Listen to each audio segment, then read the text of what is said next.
bilmərəm. Sən özün istədin getməyi hər gün, səni özgəsindən ala bilmərəm. Elə mən özümdən peşman olmuşam, aldanıb daşqaşa qurban olmuşam. Görürsən indi də kürtək salmışam, daha özgəsilə qala bilmərəm. Könlümdən verdiyim bu saf sevgidən olmadı qəlbində insaf sevgidən. Bəlkə də hələ də məni sevirsən, gizlə də məni sevirsən. Məni tənha qoyan ataraq yerdən, səni özgəsindən ala bilmərəm.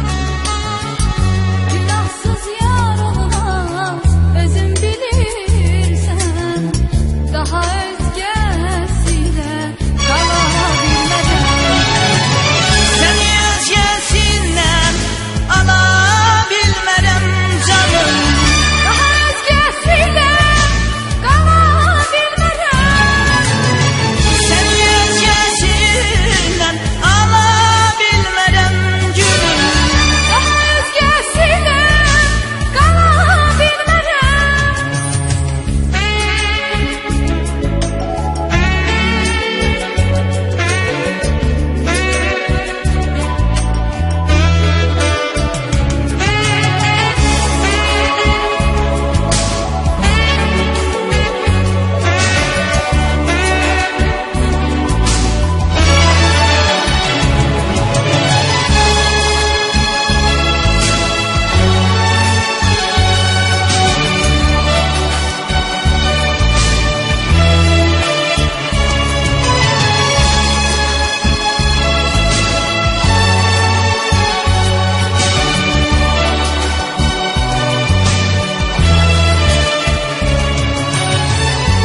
Şəklin qalmışdı səndən hədiyə, basaraq bağrıma döndüm dəliyə. Qayıtma geriyə, dönmə geriyə, səni özgəsindən ala bilmərəm.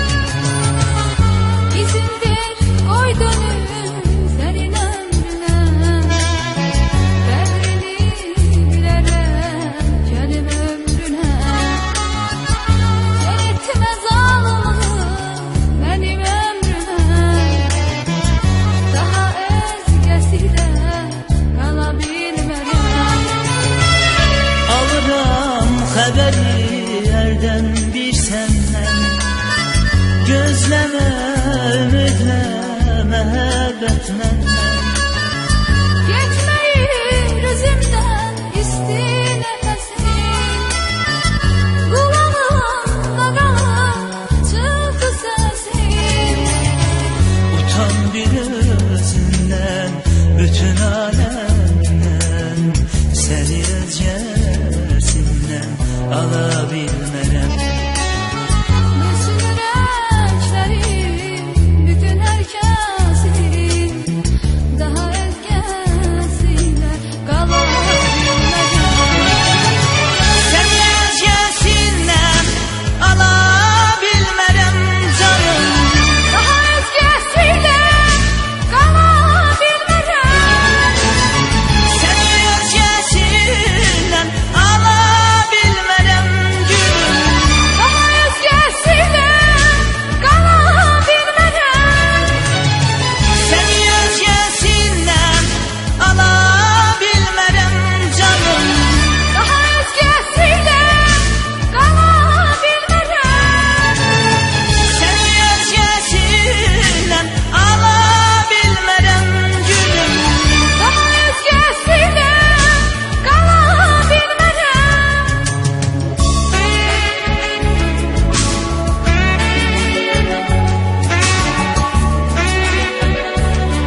gizli